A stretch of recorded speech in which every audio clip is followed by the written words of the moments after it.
Hello and welcome to Infrastructure Matters, the podcast dedicated to exploring the dynamic world of infrastructure, asset management and public works. I'm your host, David Jenkins, Chief Executive of IPWEA. In today's episode, we're delving into the significant reforms and challenges in Australia's infrastructure sector. Our very special guest is Adam Copp, CEO of Infrastructure Australia. We'll be discussing the organisation's key initiatives, including aligning more closely with government decision-making, addressing workforce challenges and shortages, and advancing decarbonisation efforts. So sit back, grab a cup of coffee and relax, and let's explore the transformative strategies shaping the future of Australian infrastructure. Stay tuned for an insightful conversation that promises to offer valuable insights and practical advice.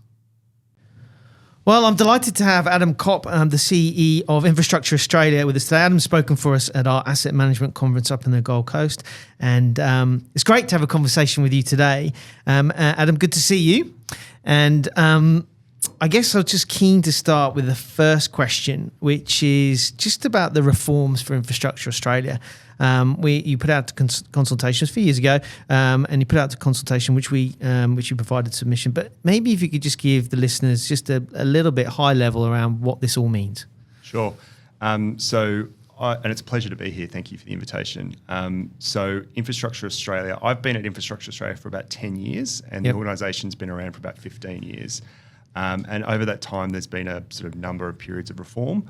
And under the new Labor government, they had a big agenda for reforming IA, in particular around focusing our work on the Australian government. So they did an independent review, which thanks to IPWEA for putting in a submission. And the key outputs of that was Infrastructure Australia really focusing its work on the Australian government and being a lot closer to the decision making that the government makes. So that's come out in a few ways, one of which is they've asked for a significantly shorter, sharper infrastructure priority list, which is a list of potential investment opportunities. They've asked us to provide advice into the budget every year. So helpfully providing our advice before infrastructure decisions are made, which is a great change. They've asked us to look at post-completion reviews, which I know is something that people in the infrastructure sector are very, very passionate about.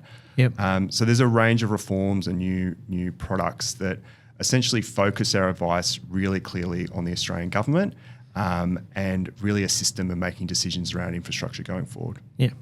And so let's focus on that advice, because in particular the market capacity report that you did, skill shortage, we've talked about that quite a lot. Obviously local government engineers has been a skill shortage area for a number of years, even pre-pandemic. How do you, from the report that you did, and I know you're taking a broader view, what are some of the key outcomes of that market capacity report, and what are some of the key recommendations? Sure. So we were asked by Council of Australian Governments, March 2020, when something else quite important happened called COVID. So that was the last meeting of COAG. We were asked to look at the ability of the infrastructure sector to deliver on government's ambitions, all levels of government. And the way in which we do that, and have done that for the last 3 years, is we work with all the states and territories and get all of their 4 pipelines. We've got data sharing agreements of what they're going to do. We run it through our model, and it spits out the plant, labour, equipment and material that you need to deliver on that infrastructure. And what we've found consistently is that there are serious gaps in plant, labour, equipment, material to deliver on all the ambitions that governments at all levels have. So in terms of skills, we have a need for about 229,000 new workers, which over the next 5 years, it's very unlikely we're going to be able to find. Even if you changed all your immigration settings, focused on putting more people through TAFE, et cetera, it's going to be very, very difficult to fill that gap. So there's a range of longer term solutions that need to occur. First, around demand, governments need to take a much closer look at the demand that they're putting out into the market. It has been, over the last 10 years, a little bit everything, everywhere, all at once. And I think we're starting to see that, and potentially it's market capacity issues, but a lot of it is the fiscal issues that state governments in particular are finding themselves in. that they do need to have quite a hard look at their pipeline and make sure that's a real priority going forward. And then we need to look at the supply of workers in particular. So how do we encourage more people to come into the engineering profession, the construction profession, and making sure there's a strong pipeline of diverse audiences, so women and people of diverse backgrounds coming into the sector. So how do we do that? How do we create a greater diversity and encourage greater female participation? What are some of the barriers that we currently exist, and what are some of the solutions moving forward? Yeah, so certainly we need to encourage more women into the sector and more people of diverse backgrounds into the sector. But and that's partly government policy and government policy levers. But we need to make sure that the culture of the sector is welcoming to women. And there's been recent media reports about what the culture of the sector is like. In the construction sector, you're 6 times more likely to die by suicide than from a workplace accident. Yeah. You're under incredible stress and pressure if you're a subby. You're paid on 90-day terms and your bills come in at 30-day terms. It's a very, very stressful place to work. So I think anyone who works in the sector needs to reflect on, would you want your kids, your daughters, your sons to work in the sector, and what can you do about it? So there's a lot of work. I think it's very well understood in the sector at a senior level that something needs to change in terms of how things are done. The Australian Constructors Association is really pushing a new culture standard, a real focus on moving to a 5-day working week rather than a 6-day working week. Yep. So there's a lot of focus on it, but some of it's government policy, some of it's incentivising, some of it's leadership. But I think everyone has a part to play to make it a sector that you'd really want your kids to work in. Yeah, because when we think about supply, it starts right at school, and the opportunities available in the infrastructure sector, through the universities, TAFEs, dare I say it, associations, professional bodies, the role of the private sector as well as it's a big. It spans a sort of number of different areas, and really they sort of all need to be working together, which probably there's opportunities to improve, I guess. There are opportunities to improve, but I think, there has been a lot of leadership shown, and there are state governments doing a lot of work to encourage more people into the sector and making them actually stay, making sure it's sticky. But, engineers, I think Engineers Australia have a range of reports on this that you've got real issues with engineers coming into the sector, particularly female engineers, and leaving quite soon after to go do something else. So the people are voting with their feet, and even if you get them in, they sometimes leave as well. Up to 50% in some cases of people don't actually either finish their apprenticeship, or when they get into the sector they realise they don't like it. So I think it's up to the sector to reflect on what needs to change to encourage not just women, but people of the sort of Gen Z background as well to work in this amazing sector. Yeah. Now, in terms of reports, also, you've just recently come out and looked at decarbonisation. Could you give the audience just a sort of a high level view of some of the key areas that you found within your decarbonisation report? Sure. So I think you mean the embodied carbon report that we did. Yeah. So what we did is we used our market capacity database that I talked about earlier of everything that the governments are planning to build, and then we ran it through another model which provided us with the likely embedded carbon to build those bridges, roads, whatever it is. Yeah. And that provides you with a baseline of, if nothing changes, this is the amount of carbon that will be created in delivering this pipeline. Yeah. And then we did a range of scenarios of if you did one of 3 or 4 different scenarios, how much decarbonisation would be able to occur. And the good news was that in using existing technology and quite cheap technology, you can see a 23% reduction in the amount of carbon in delivering that pipeline, which is about 2% of the national carbon greenhouse gas emissions. And that's using things like steel lightweighting, or looking at the standards around delivery of infrastructure, or using recycled materials. There's a lot of different techniques that we can use to remove the amount of embedded carbon in our infrastructure. So I think that's the good news. And there is good work occurring in a number of states, particularly New South Wales. They've got a real focus on better using recycled materials and other sorts of things to decarbonise. So I have been really impressed since the passage of the national target in September of 22, I think it was, how much different levels of government are working together to achieve our decarbonisation agenda. So we are regularly working with our iBody colleagues like Infrastructure New South Wales, state governments. There's stuff going on with Infrastructure and Transport senior officials meeting. People are really working together on this. Yeah, that's good.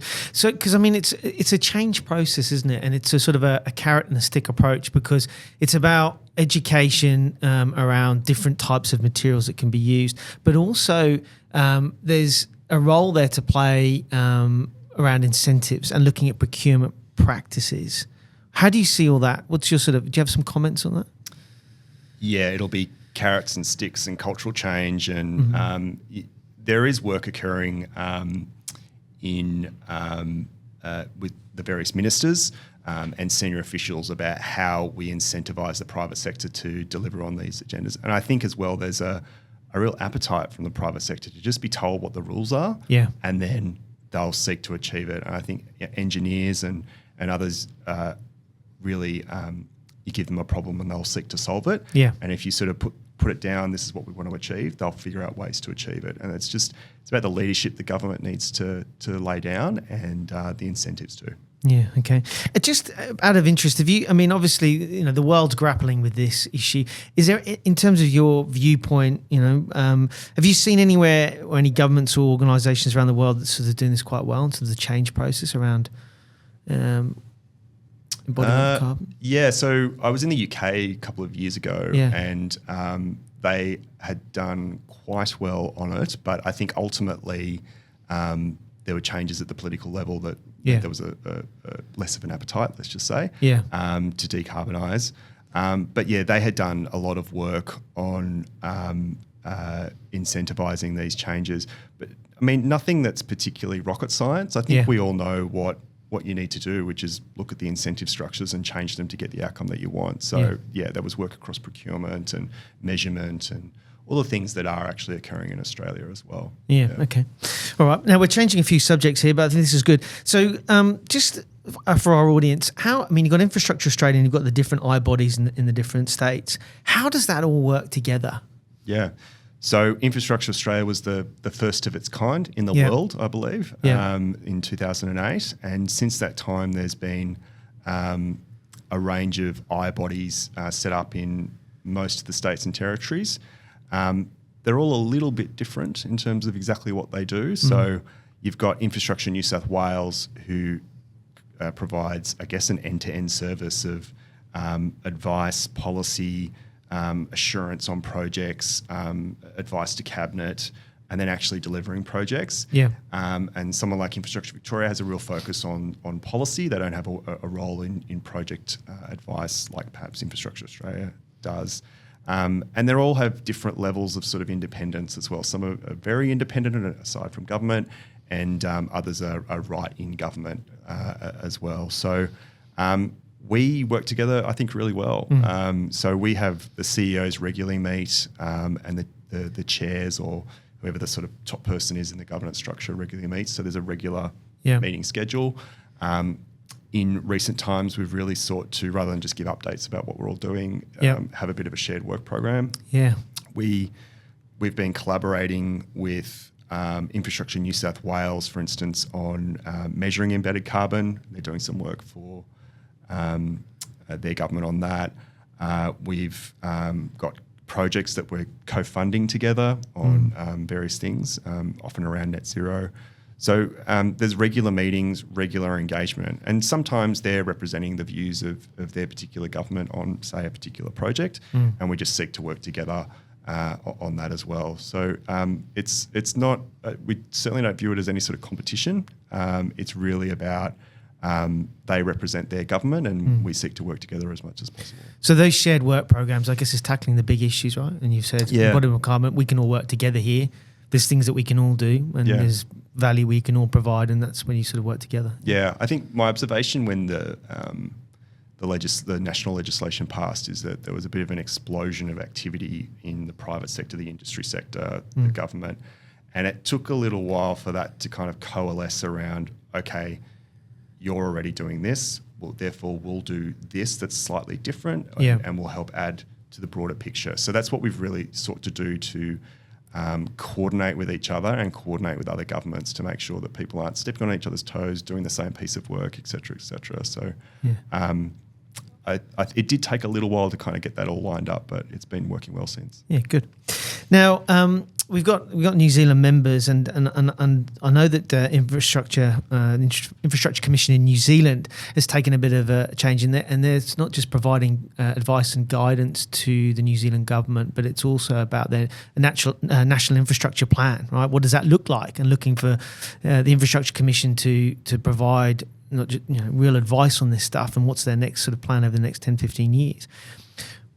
Any sort of comments on that? But also, I think what's really interesting, we just had a conversation before, just from your viewpoint around the world, what's happening with this and in the different infrastructure bodies on different parts of the world, and what their thinking is, and they sort of do they follow a similar line to what Infrastructure Australia is doing, or just some of your comments. So, obviously, Australia as I just spoke, Australia has independent eye bodies in virtually every state and territory. And there are a number of similar bodies in Commonwealth English-speaking countries like Canada, the UK, New Zealand, as you mentioned. So I think that most of them are trying to deal with a common issue of the way governments structure themselves around portfolios without having that sense of coordination and of place. People don't go to a place and then it's only having to deal with provision of water or energy or something. It's about a provision of various services in a place. And unfortunately, the way governments tend to structure themselves by a portfolio, it's hard to get that level of coordination. So we, I think that's why Infrastructure Australia was set up, and why a lot of the other eye bodies have been set up, to try and coordinate all those various portfolios and parts of government. And it's been quite interesting recently. We've had other non-English speaking, non-Commonwealth countries reach out to us to get an understanding of how the IA model works. So we've engaged with representatives from Chile, so NGOs and members of government there most recently. They're thinking of doing a plan and having an independent body and having a priority list going forward. And most recently also some representatives from Korea. So they face very similar issues in Korea, where the various portfolios don't coordinate as well as they could, and could the IA model work there? So it's pretty interesting to see different systems, different political systems, all facing pretty similar issues, and people are looking quite seriously at whether the IA model can help cut through some of that. Because providing independent advice to government, I mean, obviously I think most would understand the benefit of that, but also, we talk a lot around infrastructure and a long-term plan, long-term thinking. So if you have a very credible central entity, when there's changes in the political parties, you've still got consistency over delivering infrastructure. Yeah. Right? So that's all of our infrastructure will probably outlive all of us, and let alone independent individual political parties. So it is really important to have a long-term view, and governments can make choices within the context of that long-term plan, of course. But it's really important for the sector and provision to community that there is that sort of long-term view about what we're trying to do. Yeah. Okay. And just on a personal level, what for you? What's the interest in infrastructure? Why infrastructure? I started working in infrastructure more than a decade ago, and I think what really struck me was the level of collaboration that must occur just to get a building or a road or a bridge up. You've got, and not just building it, like you've got your engineers obviously and you guys in construction, but financiers, the planners, the economists. I can't think of another sector that requires so many diverse skill sets to just deliver the thing that you're meant to deliver. So that's really interesting and exciting. And it's exciting because it's big money, very strong political interest, always, very strong community interest. And it really changes and shapes the way people live their lives. I read a article in the Sydney Morning Herald recently about the impact of the M2 in New South Wales on Northwest, the Hills area, which is actually where I live. And it's absolutely changed people's lives in that part of, and with the metro being introduced as well, it's going to absolutely change people's lives. House prices are up, people's quality of living is up. Like those two pieces of infrastructure are going to seriously change Sydney and many, many people's lives. So that's what's very exciting to me. But it's also a sector that's going under massive, technology, it's undergoing a massive change as well. I'm speaking next week at a Smart Cities conference, and smart cities is a bit of a buzzword, or can be, but the way in which technology is going to impact infrastructure and future infrastructure, and also the modes of transport and how we're going to move from places to places, that also keeps it really interesting as well. Yeah. So I was in Shanghai a couple of months ago, and with the family, and it was very interesting to see how Chinese industry policy around things like EVs, or they had these do everything apps where, like WeChat and Alipay, where if you want to catch the train, you use your Alipay. If you want to pay something, you use your Alipay. If you want to order a taxi, you use Alipay. If you want some food, you use Alipay. It's like all of the apps we use every day in one particular app. And obviously with the way competition works in Western countries, it couldn't really do it that way. No. But it was just very interesting to see how it's all interfacing, because people are really having mobility as a service, which is a buzz term that we use here in Australia. So if you want to get from A to B, you're just using the same app to interact with the city, essentially. And as someone who doesn't speak Chinese, it's like having a guide for how to navigate the city. It's amazing. And if you need to order anything like food or something from any item you could think of, you can order it and it'll be with you in an hour, with a guy on an electric moped who will have driven it around the city. It's very, very interesting place. And I don't think we will necessarily get there, but it's just, that you can see what can be done if you really focus on it. And just to finish off with, how do you see, associations like us and others, what's their role in all these things? See, I have a view, but where do you see us in terms of working with Infrastructure Australia and sort of value that we can provide to you? It's vitally important, and I say this often. I spoke a little bit about the collaboration that's needed for infrastructure. And it's all of those sort of disciplines, but it's the public and the private sector that need to work together. And the industry bodies, it's a real focus for me to make sure that we're engaged with industry, we're listening to the private sector, meeting with the private sector. You can get very easily in the government bubble or the Canberra bubble, although we are Sydney-based. So it's very important to get an understanding of what's going on for people on the ground. That's a key source of intelligence for us in terms of the advice that we give to government. So a vitally important part of the sector. Yeah, perfect. It's been an absolute pleasure, Adam. Thank you ever so much for taking the time. I know you're a very busy man, but I've really enjoyed it, and I know that our audience will as well. So thank you very much for joining us. My pleasure. Thanks. And that brings us to the end of another episode of Infrastructure Matters. A big thank you to our esteemed guest, Adam Copp, for sharing his invaluable insights on the future of Australian infrastructure. To our listeners, as always, thank you for joining us, and we hope today's discussion has broadened your understanding of the critical role of infrastructure in shaping our communities. Be sure to stay tuned for future episodes where we continue to explore the dynamic world of infrastructure and public works. Don't forget to subscribe, rate, and review Infrastructure Matters on your favourite platform. Follow us on LinkedIn for more updates and exclusive content. I'm David Jenkins, signing off, reminding you that in the realm of infrastructure, every detail matters.